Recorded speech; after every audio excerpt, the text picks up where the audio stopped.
Yo. За юу яцгаана guys? Та бүхэнд энэ гайхалтай өдрийн мэндийг хүргэе. Өнөөдөр би та бүхэнд ярих гэж байгаа бол дэлхийн түүхэнд хамгийн алдартай рэпер байгаа. За энэ хин гэдэг бүгд мэдж байгаа шүү дээ. Энэ бол алдартай рэп god гэдгээр алдартай Eminem байна. За тэгээ Eminem-ийн талаар ярьж өгөх юм та бүхэн юу хэмжиж байгаа шүү дээ. Guys намайг муусан ч болно хамаагүй заа. Even угаасаа дархлаатай коммент хэсэгт үлдээсэн ч болно. Хамгийн гол намайг subscribe хийгээрэй. Аха. За тэгээд энэ бол joke байла. Та бүхэндээ ямар ч tas намайг юу хэмжиж байгаа шүү дээ. Манийга дэмжиж дор хэсэгт subscribe хийгээд өгөөрэй.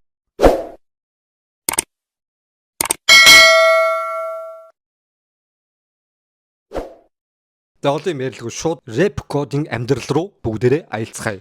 Хамгийн гол нь бичлэгээ дуустал нь үзээрэй. За тэгэхээр Eminem-ийг ээж нь дөнгөж 17 наснда 10 жил байхдаа төрүүлсэн. Аав нь ээжийг нь хүүхэдтэй болсон гэдгийг мэдснийхэн дараа яг манайхны нэг би чамд хайртай гэдэг кинонд гардаг шиг би өөр хүн шүү. Би яг одоо л ярмаар байна. Яагадгүй би хүүхэдтэй болмоор байна. Юу хүүхэд? Чи нарай солиороо гүйдтэй. Ганц удаа ортуснаа чи юу гэж бодоод байгаа? Чи наад өгөө тэр дэлгэртэй л хэл. Чамайг шүүдэр шиг дагаад байд юм багчлаа. Би бол өөр хүн шүү. Өөр хүн гэж хэлээд ерөнхийдөө яваад өгцөн. Шууд би хүүхэдтэй болно гэж чам бодоогүй модоогүй гэжлээ шууд орхио явцсан. Тэгээ 17 наснда жоохон охин хүүхэдтэй болоод тэрнээсээ болоод нэлээд сэтгэл зүйн асуудалтай болоод хар тамхинд ороод хар тамхины бүр хамааралтай болцсон. Тэгээ дээрээс нь сэтгэл зүйн бүртгэлтэй бүр сэтгцийн тийм асуудалтай болоод тэгээ тухайн үед ээж нь өсгдөг байсан ч гэсэндээ бүр эмнэлгийн дүнэлт мөнгөлтөр ээж нь угаасаа хүүхд өсгөх чадваргүй юм байна гэд. Тэгээ Eminem баг бахта хамаатнуудынхаараа явж амьдэрдэг байсан. Хамаатнуудыгаар бүр ингээд тойрчод аялдаг. Тэгээд тэр ч үеийнхаа ээж нь бас эмнэлгээс гараад гайгүй болоод хүүхдээ өсгөх болсон. Гэр нь маш ядуу учраас байнгын нүгэстэй. Байнгын бүр тасралтгүй нүгэстэй. Тэгээд тэр үед хамгийн одоо ядуусын хороолт гэж нэрлэгддэг. Тэгээд дээрэс нь хамгийн их гэмт хэрэг гардаг, хамгийн их аллаг гардаг Детройт гэдэг нэртэй дүүрэгт амьдардаг байсан баг. За энэ Детройт гэдэг газрынх нь баг зэрэг танилцуулах юм бол 90-с дээш хувь нь хар арьстай хүмүүс амьдардаг, харууд амьдардаг байсан. Тэгээ харуудын хороолт гэж хэлж болох. Гэтэл тэнд ерөөдөө 5% нь цагаан арьс хүмүүс. Тэгээ үлцэн хэсэг нь хороод нэг Аз мас хүмүүс өдөн шүү дээ бидэртэй адилхан. Тэгээ ийм хүмүүс амьдардаг байсан. Тэгээд энд маш гэмт хэрэг гардаг ийм газар амьдраад. Тэгээ мэдээж хэрэг ахлах сургууль явсан ч одоо дийлэх нь 90 бас дээш хүмүүс мэдээж хар арьстай хүмүүс байгаа учраас хар хүүхдүүдтэй цуг нэг сургуульд яваад байнгын дээрлхүүлдэг. Тэгээ тэр сургууль гэсэндээ дандаа нэг болохгүй бүтэхгүй гарууд байдаг тийм сургууль. Тэгээ байнгын дээрлхүүлээ нэг удаа бүр бүр олон хүүхдүүд нийлж байгаад ингээд пойлдоод тэгээ гадаа бүр ингээд унаа зодоолоод тэгээ нэг сэхэн амьдруулах зэрэг тэгээ 9 хоног тасралтгүй эмнэлэгт өнгөцсөн гэж байгаа. Тэгээ тэр үед Eminem юу гэж хүсчихсэн бэхээр аав нь орхио явцсан. Ээж нь сэтгэл зүй тэгээд хар тамхины хамааралтай. Тэгээ бурханд болохоор юу гэж залбирсан бэхээр намайг хэзээ цэрхгүйгээр хүлээд өгөөч гэж залбирдаг байсан. Тиймэрхүү байдалтай он жилүүд өнгөрсөн. За тэгж явж итэл Eminem нэгэн гэрэл гачирсан байгаа. Энэ болохоор Ronnie Wilson гэдэг нэртэй нэгэн үеэл нь байгаа. Тэр үед нэг хамаатнуудын харагч амьдардаг байсан учраас тэр Ronnie-тэй таарад амьдрал нь сэргсэн. Тэр Ronnie-г өвдөх юм бол яг Eminem-тэй адилхан начцуу нэг залуу. За тэр залууг өвдөх юм бол Eminem юу зааж өгсөн бэ гэхээр хоёулаа хамт төгшөө рэп сонсъё гэд. Тэгээ тухайн үед ерөнхийдөө мэдээж хэрэг харуудын рэп гачрээд нэлээд жоохон од болж исэн үе байсан. Тэгээд цуг альбом сонсоол CD-гээр сонсоол. Тэгэл тэр үед нэлээд рэпид Eminem бүр дурлаад нэлээд орсон байгаа. Тэгээд тэр үед нэлээд сонсдог байсан хамтлагаас нийлэх юм бол Beastie Boys гэдэг нэг хамтлаг байсан юм. Тэр үед од болж ирсэн. Тэр нь тэгээд ягаад тэр хамтлагийг хэлүүх сонирхсан бэ гэхээр тухайн үед рэп гэдгийг бол зөвхөн харууд л хийдэг. Харууд л рэп өглөх одоо тийм чадвартай хипхоп гэдгийг одоо харууд л үүсгэсэн гэж ярьж исэн. Гэвч тэр үед рок тэгээд жоохон баг зэрэг одоо рэп хипхопыг оруулсан нэг Beastie Boys гэдэг нэртэй цагаан арьстай залуусын хамтлаг байсан юм л да. Тэрийг нь Eminem үзээд тэгээд тэрэнд маш их одоо татагдаад тэгээд ирээдүйд би ер нь цагаан арьстай рэпер болох юм болов уу гэж тухайн сэтгэл сурвалжсан байгаа. За тэгээд яагаад хар арьст хүмүүс цагаан арьстнуудыг бид үзээ ядгийг бид хүн мэдэн штэ тий.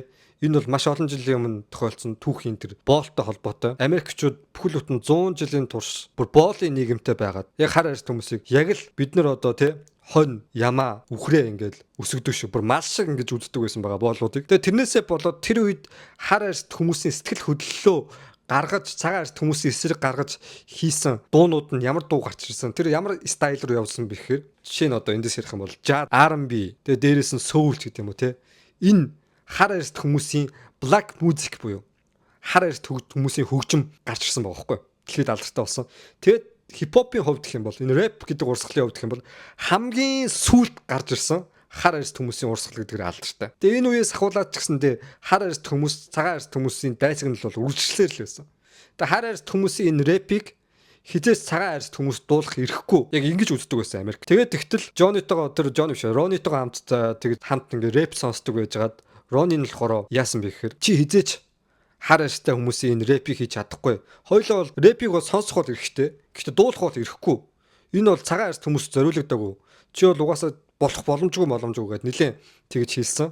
Гэхдээ бүр сэтгэл шулуутсан байсан Eminem-ийн хувьд гэх юм бол тэрийг нь тоолгүй. Тэгээ нэг рэп батл хийдэг одоо тийм live mive тиймэрхүү газрууд дээр очиж тийм freestyle battle хийгээ те. Нэг удаа тэнгүүтээ нэг яг freestyle хийдэг тийм нэг клуб руу орсон юм бол л да. Тэгээ ороод мань хүний хувьд гэх юм бол жоохон дуулаад эхэлж явах та. Тэр өөрийнхөө нэг rhyme-да юуг хавчулсан бэ гэхээр Нига гэдэг үгийг хавчулсан. Нига гэдэг маань өөрөөр хэлбэл нигер гэсэн утгатай байхгүй. Тэгээ нига гэдэг нь яагаад ийм амар хэцүү болж байгаа юм бэ гэхээр нига гэдэг маань өөрөөр хэлбэл тэр боол байсан. Тэр хар арьст боолыг ингэж нэг айгүй муухагаар ингэ доош нь жилд юм байна л та. Зөвхөн хар арьст хүмүүс хоорондоо л бие бинийгаа нига гэж хэлхийг хүлээн зөвшөөрөгддөг Америкт бол. Тэгтэл цагаан арьст хүмүүс энийг бүр аманд хэлэх ямар ч ирэхгүй. Яг бол цагаан арьст хүмүүс энд боолчилдаг байсан учраас хар арьстай хүмүүсийг. Тэгээ энээсээ болоод шууд нөгөө үз чинь бүр тайзнаас нь бүр өргөөд шидэд гаргасан байгаа Eminem-ийг. Тэгээ Eminem тэгсэн бууж өгөөгүй. Тэрний дараа ингээд нэг юудэнтэй малгайдаа цамц өмсөд. Тэгээ дээрэс нь ингээд ерөнхийдөө ийм малгай өмсөд хажуугаар нь өөрийгөө бүр ингээд нуугаад тэгэд нэлээ олон тийм лайв тийм клубууд руу явж ингэж райма ингэж үзүүлж дуулдаг байсан байгаа. Тэгж явж байгаад хүмүүс багаар хүлээн зөвшөөрсөн. Ягаад гэвэл Eminem тэртээ дөрөв амар авьяастай байсан учраас хар арьстай тэр нэг клубын хүмүүс багаар ингээд хүлээн зөвшөөрж эхэлж байсан. Нилээ ингээд гайгүй явж эхэлж исэн үед нь нэгэн харамсалтай үйл явдал тохиолдсон байгаа. Энэ юу болсон бэ гэхээр багын найз үеэл Eminem-ийг тэр хипхоп гэдэг зүйл рүү оруулсан тэр найз Ронин өөд болсон гэдэг мэдээлэл сонсон. Ягаад өөд болсон бэ гэсэн чинь найз охинтойгоо муудалцаад найз охиноос салснаасаа болоод буу гаргаад өөрийгөө шууд бууцсан байлаа. Тэгээ тэрнээсээ болоод ганц найз нь тэгээ үеэл нь ганц итгэж найддаг байсан хүн өөд болсон болохоор шууд Eminem сэтгэлээр бүр гүн уналтанд орсон. Тэгээ шокноос хэсэг гарч чадаагүй. Тэгээ нэг хэсэг өөртөө юу гэж хэлдэг байсан бэхээр Ронигийн хувьд гэх юм бол өхөөгүй гэж өөртөө итгүүлдэг байсан. Гэсэн ч тэр шанал нь ирээд Eminem-ийн хувьд нэлээд гайгүй рэп рүү явж эхэлж исэн чинь шууд рэпэ болоод бүхэл бүтэн бараг жил шахав ингээд хүн амьтантай нэг уулзахгүй. Тэгээ нэг тиймэрхүү одоо гэрээс мэрээсээ ч нэг сүртэй гарч марахгүй. Тэгээ рэпэ бүр орхиод тиймэрхүү байдалтай болсон байгаа. За тэгж байгаа мэдээж зэрэг сэтгэлийн шархан гэдгсний дараа буцаад рэп рүүгээ орсон. Тэгээ рэп рүүгээ ороод тэр үед яг Eminem-ийн сэтгэлийн шархаг эдгээс нь ямар зүйл байсан бэ гэхээр тэр үед яг ахлах сургуульд байхаас ахуулаад үерхдэг Ким гэдэг нэртэй нэг найз охин байсан байгаа байхгүй юу. Тэр найз охиныхон дундаас гарсан Хейли гэдэг нэртэй охин нь байсан байгаа. Тэгээ охиноо хараад нөгөө хоёрын хувьд гэх юм бол яг охиноо тэжээхийн тулд цагийн ажил одоо тий бүргэн мөргийн газар ч юм уу нэг хямдхан цагийн ажил хийгээд аяг тав угаагч чигээ цэвэрлэгч мөрлөгч явдаг байсан байгаа. Тэгэж явж байгаад яг Америкийн тэр хамгийн ядуусын дүүрэгт амьдраад за тэр дүүрэгт нь яг хамгийн ядуусан дүр гэж нэрлэж байгаа юм хэрэг амар хулгай ордгоор алдартай. Тэр ч бодохгүй Eminem-ийн гэрт өдөрт 3 удаа хулгай ордог гэсэн гэж байгаа. Хамгийн сонирхолтой зүйл нь яасан бэ гэхээр Eminem-ийн гэрт авах зүйл юу ч байхгүйсэн болохоор гэрт нь байсан зүгээр нэг чанамлын ингээд талхан дээр түрхэд идчихэд хулгайч нь гараа явсан. Тэгээд тэрний дараагийн өдөр нь бас хулгай ороод тэгсээ яасан бэ гэсэн чинь нэг угааж амжаагүй байсан аяг тавгийг аваа явсан. Өөр авах юм юу ч байгаагүй. Бараг хулгайч нь ороод өрөвдөд гардаг байсан гэж байгаа. Гэрийн. Тэгээ тэрнээсээ болоод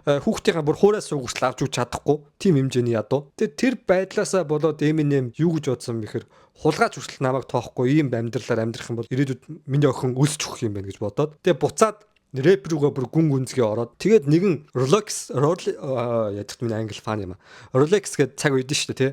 Дэлхийн хамгийн үнэтэй цаг гэж нэрлэдэг. Rolex цагийн шагналтай нэг тэмцээнд орсон байгаа. Рэп тэр батл гэх юм бол ямар нэртэй батл байсан бэ? Рэп Олимпик гэдэг нэртэй батл байсан. Бүр хамгийн том батл. Та бүхэн 8 миль дээр гардаг нэг рэп батл тэмцээний мэдэн шүү дээ. Freestyle батл. Тийм тэмцээн байсан байгаа. Тэр тэмцээнд ороод Eminem-ийн хувьд гэх юм бол бүр таарсан өрсөлдөгч бүрээ ялж яваад өөрийнхөө раймаараа ялж явж байгаад хамгийн сүүл final буюу одоо тий сүүлийн шатанд тунж үлдээд харамсалтай нь ялагдсан байгаа. Тэр Rolex-ийн цагийг авч чадаагүй. Тэгээд тэгсэн чинь тэр үед Rolex-ийн цагийг авч чадаагүй ч гэсэн тий хамгийн том боломжийг атгсан. Яасан бэхээр тухайн үед тэр нэг рэп батлыг үзчихсэн хүмүүс донд Dr. Dre гэж мэдэн шүү тий. Dr. Dre-г баг бүх хүмүүс мэддэг бах тий. Ялангуяа рэп гэж нэг мэдгүй ч гэсэнтэй энэ нэрийг бол бараг л сонсч байсан баг. Энэ хүнтэй таарсан байгаа. Producer Dr. Dre бас рэпер. Энэ хүн болохоор Eminem-ийн авьяасыг олж хараад шууд за чи миний одоо нэг тий студ түрээд дэрэ би чаа ингээд ивент тэгээд имжигээд санал тавьсан. Гэсэн ч Dr. Dre-гийн хажууд дандаа мэдээж зэрэг одоо хар арьстай адилхан хүмүүс байгаа шүү дээ. Хар арьстай хүмүүс байгаа шүү дээ. Эдгээр болохоор өө чи рэпийг хар арьстай хүмүүс дуулна. Наад цагаан арьстай бацаана битгий оруулмаар бол гэдэг нэлээд одоо Eminem-ийг оруулахгүй гэж хичээс зүтгэсэн. Тэгэхэд Dr. Dre нөгөө найзуудаа юу ч хэлсэн бэхэр бид нар арьс өнгөөр ялгуурлахыг үзий яддаг мөртлөө энэ залууг үзээд арьс өнгөөр ялгуурлаад үзий ядах юм бол бид нар тэр үзий яддаг хүмүүстэйгээ адилхан юу н өөр байгаа юм гэж хэлсэн байгаа. Тэгээд тэрийг нь сонсоод би ямар тач энэ залууг заавалчгүй од болох болно. Би өөрийнхөө бүх хөрөнгөө зарцуулаад чамайг од болох болно гэд бүр тэгж хэлээд амлалт өгөөд Eminem-тэй гэрээ байгуулсан байхгүй. Тэгээ гэрээ байгуулсны дараагаар Eminem-ийг за чи манай студид ирээд ямар ч одоо дууга бичүүлээ гэд дуудсан чинь тухайн үед Eminem маш их ядуу байсан. Тэр өөрийнхөө охиныхоо тэр нэг хуурайс зүг нь авч өгч чадахгүй хэмжээнд тийм ядуу байсан болохоор тэр үед ямар хувцастай ирсэн бэхээр нэг ажлын одоо нэг тийм хог зөөдөг хүмүүсийн тийм нэг шав өнгөтэй хувцастай ирсэн байгаа. Ажлын хувцастай шүү дээ. Тэгээд тэгсэн чинь өө чи одоо ийм хувцастай арайч бас студ бичлэг хийж болохгүй.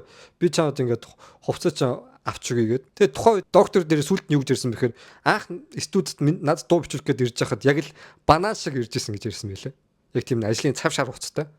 Тэгээд доктор дээр хувцсыг сольж өгөөд хоёлаа яг өөрийнхөө дуу бичлэгийн студид дууга бичүүлж эхэлсэн юм байна. Тэгээд дууга бичүүлж эхлээд тэр үедээ өөрийнхөө хамгийн анхны цомгийг гаргасан.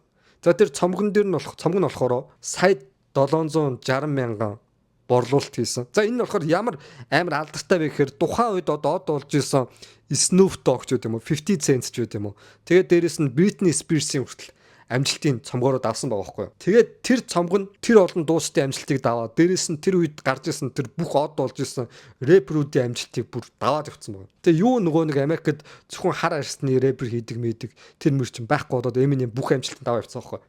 Үнэхээр гайхалтай. За тэрний дараа Eminem-ийн хувьд гэх юм бол цомог өмг нэлээд алдартай болол тий. Тэгэд Kim их нэртэйгээ албан ёсоор хурмаа ихээр болсон. Ягаад бол нэлээд ядуу амьдруулж исэн болохоор тэгээ тэрний дараа гайгүй нэг өөр санхүүгийн хэрэгчлөөнд түрээд гайгүй байшинд ороод тий охинтойгоо гурал айгуу сайхан амьдарч жагаад тэгэд яг үерхэд нэг 5 жилийн дараа хурмаа хийгээд тэгээ хурмаа хийснийхэн дараа нэг хурмаа хийгээд нэг жилийн дараа штэ яасан бэхээр Eminem хувьд гэх юм бол бүр Америкийг тойрон аялан тоглолтоор явцсан байсан байгаа. Тэгээ аялан тоглолтоор явчаад гэртээ ирсэн чинь яг 8 миль дээр гардаг штэ.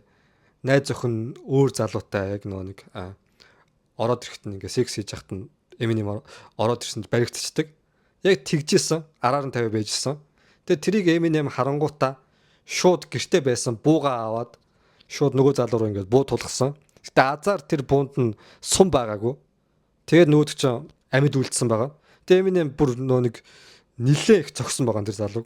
Тэгээ цагдаа магад ирээд нилээ юм болоод тэгээ ялцчихгүй тэрний дараа угаасаа шууд салсан эхнэрээсээ. Тэгээ эхнэрээсээ салаад эхнэр нь болохоор шууд би одоо охиноо өхгүй гэж одоо навшраад тэгээ охиныг бүр харуулахгүйгээр шүүхэд тим шийдвэр гарсан байгаа. Тэгээ тэрнээс болоод Eminem нилээ хэцүү байдалтай байсан чи тэрнээс нэх удалгүй зав. Тэрнээс нэх удалгүй байд найз залуудгаа хамт хар тамхи хэрглэж хагаад баригдаад шууд эхнэр нь ганцаархнаа шоронд явсан.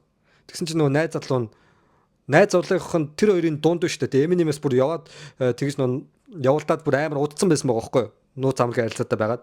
Тэгээ тэр хоёрын дунд бас нэг охин байсан. Тэгээ харамсалтай нь нөгөө найз залуу шууд эхнэр нь тэр нөгөө найз охин шоронд орцсон ч Kim нь шоронд орцсон ч шууд охин орхио явцсан. Тэгээ тэрний нь болохоор Eminem тэр охин асар хамгаачлаг болоод асамж руу явах байсан. Eminem шууд юу гэж хэлсэн бэхээр миний охиноос ялгаа юу авах вэ? Наа охинч угаасаа ямар ч буруу байхгүйгээд өөр дөр авсан байгаа. Тэгээ тэр жуудгаа тэр үед одоо зөвхөн Eminem-ийн Hailey гэдэг охин. Тэгээ хажуугаар нь тэр одоо эхнэрийнх нь явуулсан залуугийнх нь охин. Тэгээ бас нэг охин байсан маа. Тэгээ ингээ 3 охиныг өсгөх Eminem авсан. Тэгээ тэгж явж байгаад эхнэр нь шоронд байсан. Шоронд байгаад яг гэрэлтээс салгаад 5 жилийн дараа. Шоронд байх хугацаанд нь эхнэрт нь байнга Eminem рүү захиа бичээд нам гуучлаараа муулчлаараа гэл тээ. Тэгсэн чинь Eminem тэрэнд нь жоохон уураад шоронд нь хаяа эрэг гэж очиж мочоод уцсан муцаар ярьж хагаад тэгээ нөө хоёр чинь бие биентэй ахиж татагдаад тэгээ шоронгоос гарч ирсний дараа ахиж гэрлэх санал тавиад дахин гэрэлсэн байгаа. Тэгээ ахин гэрлэхт мижээр хамгийн их баярлж ирсэн охтууд 8 их баярлж ирсэн. Ээж аав хоёр буцаа гэрлэлээ гэд. Гэсэн ч өмнө хагарсан байсан шилийг хишээ наах гэж оролцсон ч угаасаа тэгээд боломжгүй гэдэг зүйлтэй адилхан. Тэр хоёрын гэрэлт нь амжилтгүй болсон. Амжилтгүй болоод тэгээд хүмүүс нөө юу гэж шуугсан бэхээр сошиал мошиал тэгээд нөө нэг хэвлэл мэдээлэл хэрэгслэр юу гэж шуугсан бэхээр ер нь яах гэж ингэж гэрэлсэн ахаад охтуудаа зовоог хүүхдүүдэд зовоог ажиллаа гэл хүмүүс нэг хитрхи Eminem бүр дэлхийд хитрхи алдартай болцсон учраас ялангуяа Америкт хитрхи алдартай болцсон учраас яг хамаг амьдралуун дайрч эхэлсэн. Тэгээ Eminem нэг номноос гадуулах ёслолт мослолт оролцоод үг мөх хэлхээ үйдсэн чинь чи ёстой буу муу чи гэр бүлийн асуудлыг зохицуулж чадахгүй маадахгүй гэдэг нэг хүмүүс амар доошоо ийдсэн. Тэгээ тэрнээс болоод Eminem бас нэлээд яг тэр нэг салт нэлээд шок болоод тэгээ тэрний дараа унт чадхаа болцсон. Тэгээ сэтгэл зүйн хувьд нэлээд асуудалтай болоод тэгээ тэр шуудгаа тухайн үед өөрийнхөө social network тэгээ өөрийнхөө нэг муугаар коммент бичсэн комментиг харж чадахгүй хэмжээний болцсон. Тэгээ жоохон л асуудалтай болох юм бол яг мэдрэлийн эмнэлэгт одоо хөвтий гэсэн бүр бодолтой байсан юм байлээ. Тэгээ тэрнээс болоод өөр хүнийг өөрийнхөө social одоо network-ыг ашиглах тийм хүн хүртэл арж ажилуулсан. Тэгсэн чинь нэмэр болоогүй унт чадахгүй л яваадсан. Тэгж жагаад яасан бэхээр нэг одоо эмчээс эм бичүүлж авсан. Тэр нь болохоор бас нэлийн мансууруулах хүчтэй тийм нойр суулгах юм заяа. Тэгээ нойр сул тухайн үед энэ имийг ерөөсө харт амих гэдгээр ингэж хоригддгүй байсан юм билээ. Мансууруулах эм бэлтгэл бодисоор хоригддгүй байсан юм билээ. Тэгээ энэ имийг уугаад эглээл уугаал унтангууд айгуу нөө би минь тайвшраал ингээл гой болоод тэгэл уух болгонд нөө нөлөөлөл нь айгуу баг болоод тэгээ тэрнээсээ болоод зөвхөн тэр имэн сүлдө нөлөөлөхөө болоод тэгээ бүр илүү хүчтэй тийм одоо мансууруулах имэнд орж эхэлсэн. Тэгээ мансууруулах им харт амихны бүр ингээд донд туссан бүр. Тэгээ тэрнээсээ болоод байнга тэрийг хэрэглээд ингэж явж хагаад тэрч байтугай тэр үед Eminem тэр мансууруулах им бэлтгэл бодисоосоо болоод 5 жилийнх нь ой санамж нь ерөөсөй байхгүй болцсон. Тэгээд Америкт тухайн үед нэг яг Америкт дийлэх мужид нь ерөөсөй харт тамхи мансууруулах зарим им бэлтгэл бодисыг ерөөсөй хоригддаггүй. Энэ бол угаасаа байдаг л энгийн зүйл мэтэр болцсон байсан учраас тэгээд тэрнээсээ болоод Eminem хүн амтэн чи болооч гэдэг тэнгүүд хүү угаасаа энэ чи хууль мөлөөр хорголдгүй яад юм аа ингээд угаасаа тэгж болоод байдаг гэсэн байгаа. Тэгэж явж хагаад нэг өдөр бүр хөнгөө алдаад эмнэлэг дээр очисон чинь эмч юу гэж хэлсэн бэхээр яг 2 цагийн дараа л ирсэн бол чи яг өнгөрчих байлаа гэд тэгж хэлсэн. Тэгээд эмч юу гэж зөвлөгөө өгсөн бэхээр өөрийнхөө муу зуршлаа болохын тулд өөр нэг зуршлаар орлуулах хэрэгтэй гэж зөвлөгөө өгсөн. За тэр нь болохоор өөр нэг зуршилд одоо өөр нэг зүйлд бүр ингээд тасралтгүй ороод тэр зүйлийг одоо нэг яг харт амихны хооронд хэрэглэх хэрэгтэй гэд. Тэгэд юу хийсэн бэхээр тасралтгүй гүйдэг болсон байгаа. Өдөрт 27 км тасралтгүй гүйдэг болсон. 27 км өдөр болгон гүйсний хүчинд Eminem буцаад өөрийгөө олж авсан. Бүр цоглог болоод тэр харт амих гэдэг зүйлээс тэр мансууруулах им бэлтгэл бодис гэдэг зүйлээс бүр гарсан. Тэгээд шинээр гарсан Eminem-ийн хувьд гэх юм бол Recovery гэдэг нэртэй шин цом гаргасан. Энэ нь болохоор тухайн үед чарт бүр одоо бүр тасралтгүй номер 1-т явсан. Бүр маш их өндөрт борлуулсан. 40 гарсан рэперийн хувьд дахин шинээр өөрийнхөө амьдралыг reset хийж эхэлсэн байгаа. За тэгээд нэлээд амжилттай явж исэн ч Eminem-ийн хувьд гэх юм бол бас нэлээд одоо юмнууд бол дуусаагүй. За тэр үед болохоор нэг одоо шалдаанд ч юм уу нэг одоо бүхс мөсө гаргасан тэгээ нэг тийм тэнгэрийн илч шиг юм ингээд нэг Eminem ингээд суул дээр суудсан чи дээрэс нь ингээд бууцсан. Тэсэн чи яг нүүрэн дээр ингээд бүхсэн юм шиг ингээд тулаад Eminem шууд уурлаад зүгээр гономоор гэж л нэлээд уурлаад гарцсан. Тэсэн чи тэр нь эсэргээр дараа нь хүмүүс амар муулаад амар сэтгэл хөдлөв барьж чаддгүй ууртаа гэсэн чи эсэргээр тэр нь жүжиг байж таарсан. Албаар тэгж жүжиглсэн юм байлээ Eminem. Гэтэ хүмүүс болохоор тэрэнд нь итгээгүй тэр худлаа яг жигнээсээ уурлцаа дараа нь ингэж худлаа яриад байна гэн. Гэтэ тэр нь бол яг жинхэнэ жүжиг байсан юм байлээ. За тэгээд Eminem-ийн хувьд гэх юм бол бас нэлийн алдартай нэгэн зүйл юу вэ гэхээр рэперийн гол үндсэн зүйл soul нь одоо сүнсэн гэх юм уу амин сүнсэн хүүхэн мөнгө харт амих гэдэг гурван зүйл байгаа шүү дээ. Eminem-ийн хувьд гэх юм бол мөнгөн дээр бол бүр огт. Одоо дийлэх рэперүүд одоо юу гэдгийг алт зүүх зарим нь бүр алмаз мармаз тэгэл хуруун дээрээ бүгж ер нь бол ингээл банк мөнгөтэй өөрийгөө мөнгөтэй гэдгийг харуулах гал Rolex-ийн цаг зүүдэг ч юм уу айс үл нэг маш үнэтэй машин Lamborghini тэр ундаг ч юм уу Eminem хувьд огт тэгж мөнгөөр гайхуулдаггүй бүр огт. Тэгэд анх л нэг юудэнтэй цамцаа өмсдөг байсан бол юудэнтэй цамцаа өмсвөл тэгэл брэнд юм биш зүгээр нэг хямдхан цамц. Тэгэл өөрөө нэг бургерт амар дуртай хямдхан бургерийн газар орол бургер идчихэдэг. Байнгын тим амьдралтай. Тэгэд дөнгөж ягаад ингэсэн бэхээр дөнгөж анх од олж явах үед нь за чи нэг Rolex-ийн цаг авах хэрэгтэй байна гэд өөрийнх нь менежер нь тэгж хэлсэн юм л да. Тэгсэн чинь менежертэй юу гэж хэлжсэн бэхээр би үнэхээр Rolex-ийн цаг авч зүгээр юм уу? Би энэ цагийг авчих юм бол охиныхоо сүг авч чадахгүй болчих юм биш үү? Охиныхоо сургалтын төлбөрийг хийж чадахгүй болчих юм биш үстэй гэж бүр хэлж исэн юм байлээ. Тэгэд тэгж байгаа төрхий авсан ч гэсэндээ нөө тэр их мөнгийг охиныхоо сургалтын төлбөр юм зарцуулж чадсангүй гэж харамсаад өөрийнхөө бүр нэг шилэн оргонд тийгээ хадгалдаг байсан гэж байна. Ямар нэг мэл зураас мураас гаргаад эвдэлчүүл яана гэж бодоод. Тэрнээс хойш мөнгө төрөх гэдэгт амар нэг охиноо 3 охины ганцаараа өсгөжсэн болохоор мөнгөнд амар хэмнэлттэй. Тэгээд ерөөсөө тийм тансаг хэрэглэгдэггүй. Тэгээд нэг удаа сэтгүүлч ингээд асуусан юм л да. Та одоо хамгийн баян баг рэпер үжиж ягаад ингэж мөнгө төгөөр хэрэгэлдэг юм бэ? Ягаад би илүү зарлага гаргах ёстой гэж? Би мөнгө бол хадгалаад байж хатал болно. Би хизээ өнгөрчиж магадгүй. Бас би хизээ ч одоо миний мөнгө алга болчих магадгүй. Ямар ч би мөнгө хадгалаад авах хэрэгтэй гэж хэлж ирсэн билээ. Тэгэд бас өөртөө адилхан одоо залуу рэпер мэфүүд юу гэж хэлдэг вэ гэхээр та нар одоо мөнгөөр ингэж тоглох хэрэггүй, мөнгөө хадгалах хэрэгтэй шүү. Хизээч над одоо амжилтсан дуусч магадгүй гэж тэг зөвлөгөө өгд юм билээ. Гэсэн чи Eminem-ийн хувьд бол тийм харамч бол биш. Өөрийнх нь тэр гарч ирсэн Детройт гэдэг хоттой өөрийнхөө сургууль байгуулад тэгээд хүмүүст үнгүй хоол тараадаг тийм буйны байгууллага хүртэл байгуулад асамжийн газар хүртэл байгуулдаг юм лээ. Өөрийнх нь баг орлогынхоо 90% тасралтгүй сайн үсээ зарцуулдаг. Тэгээд ийм гайхалтай юм байна. Тэгээд ихэнх одоо Америкаас гачирсан одууд анх одоо тийм ядуу хороолд амьдардаг байж байгаа дараа нь Нью-Йорк руу нүүдэг бол Eminem-ийн хувьд ерөөсөө анх байсан газараа л амьдардаг. Ерөөсөө тэгэж нөө мөнгөтэй баян маянаа ерөөс гайхуулдаггүй. Тэгээ ийм гайхалтай рэприйн талаар та хүнд ярьж өглөө. Тэгээ сүүлд одоо нэг Хейли гэдэг охиных нь хорин болсон те тэрийг та бүхэн бас үзсэн байх. За өнөөдрийн бас миний яриаг зөндөө байгаа. Яг бол угаасаа 20 хэдэн минутанд энэ хүний талаар бүгдийг ярих бол боломжгүй. Тэрнийг бол ойлгож байгаа заяа. За тэгээ намайг дуустал үзсэн хүмүүстээ бүгдэнд баярлалаа. Дараагийн бичлэгээр бас нэг гайхалтай үнэлээр ярих болно. Дуустал хамт байсан бүгдэнд баярлалаа. Тэгээд хүсвэл subscribe дараарай. Өсөхгүй бол дарахгүй ч байсан болно. Дараагийн бичлэгээр уулзлаа. Түр баяр та.